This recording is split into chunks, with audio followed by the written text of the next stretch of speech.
what Chicago is talking about. This is Fox Chicago News at 9. Could Chicago see chaos in the streets this spring, even though we lost the G8 summit? Some security experts say to be prepared for massive protests. Good evening, everyone. I'm Robin Robinson. And I'm Bob Surratt. A leading human rights lawyer tonight demanded that the Chicago Police Department defuse what he called growing tensions with protest groups. Our political editor, Mike Flannery, is in the newsroom with exclusive details. Mike? Well, Bob, he's a professor at DePaul School of Law, and tonight Leonard Kavise offered a harsh assessment of the way the city's been communicating with groups that he says are interested only in peaceful protest at the NATO summit.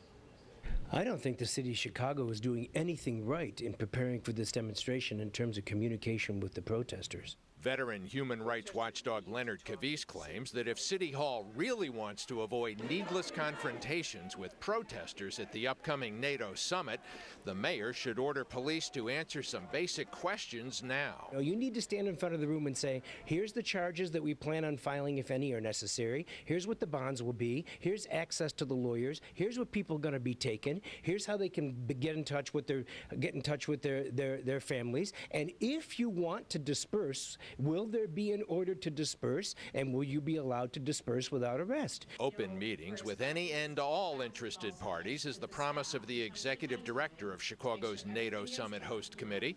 Lori Healy said tonight she hopes fewer protesters will be arrested here than the 150 or so picked up by police at a similar summit in Pittsburgh. So that we'll have a series of weekly briefings.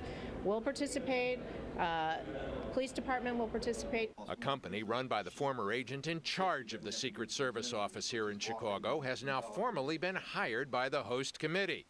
Former agent Arnette Heintze told me that Leonard Kavise is mistaken about miscommunication between police and protesters. But he's wrong in suggesting that the police department's not talking to demonstrators. I know for a fact that the police department actively engages these groups in conversations. That's one of the key successes our city had with the Occupy movement. Now, that relationship right there may be a case in point of the two sides having very different views of the same thing.